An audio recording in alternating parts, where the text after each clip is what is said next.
আমরা তো পরিকল্পনা শুরু করেছি, শুধু টিকিটিং নয়, আমাদের সিভিল এভিয়েশনের চেয়ারম্যানও আছে আমাদের সঙ্গে, সেক্রেটারি সাহেব তো আছেন। আমরা এটাকে ঢেলে সাজাতে চাই এমনভাবে যে শুধু টিকিটিং নয়, সিন্ডিকেট তো রয়েছেই, আমাদের যে লাগেজ হ্যান্ডলিং থেকে আরম্ভ করে প্রবাসী যারা আসে তাদের যে ভোগান্তি, সেগুলি নিয়ে আমরা এয়ারপোর্ট নিয়ে চিন্তা করেছি। ইতিমধ্যে আমরা চেয়ারম্যান সাহেবের সঙ্গে কথা বলেছি এবং একটা পরিকল্পনা তৈরি করেছি যাতে করে একটা প্রবাসীরা আসলে পরে তাদের যে লাগেজ হ্যান্ডলিং এর যে প্রবলেমগুলি হয়, নানান রকমের দুর্নীতির শিকার তারা হয়, হারানোর শিকার হয়, সেগুলি যাতে না হয় এবং বিশেষ করে খুব আমাদের এয়ারপোর্টে এমন একটা অবস্থা যে কোনো যাত্রী আসার পরে লাগেজের জন্য ওয়েট করতে হয় আপনার 1 ঘন্টা 2 ঘন্টা,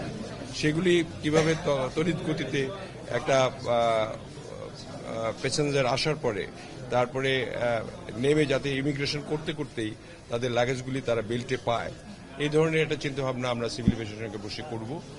যাতে করে একটা ভাইব পায় যে নতুন একটা চেঞ্জ আসলো আর কি। আমরা টিকিটিং এর যে ব্যাপারটা আছে সেগুলির সিন্ডিকেশনের একটা ব্যাপার রয়েছে, আমার মনে হয় সেটাকে ভাঙতে হবে এবং আমার মনে হয় যে এটার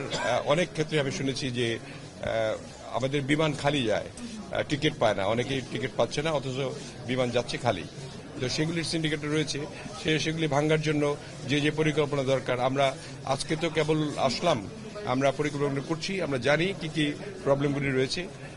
সেগুলি নিয়ে আমরা একটা পরিকল্পনা তৈরি করেছি।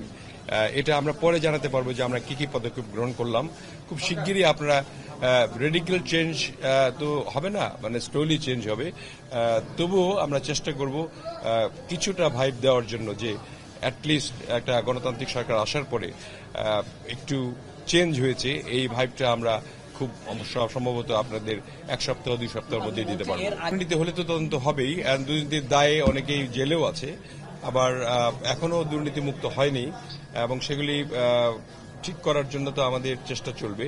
আমরা এখন বসবো, সেক্রেটারি সাহেবের সঙ্গে বসবো, আমরা আলোচনা করব এবং বিশেষ করে পর্যটনের ব্যাপারে আমরা অনেক চিন্তা ভাবনা করেছি, সুদূর প্রসারী চিন্তা ভাবনা করেছি।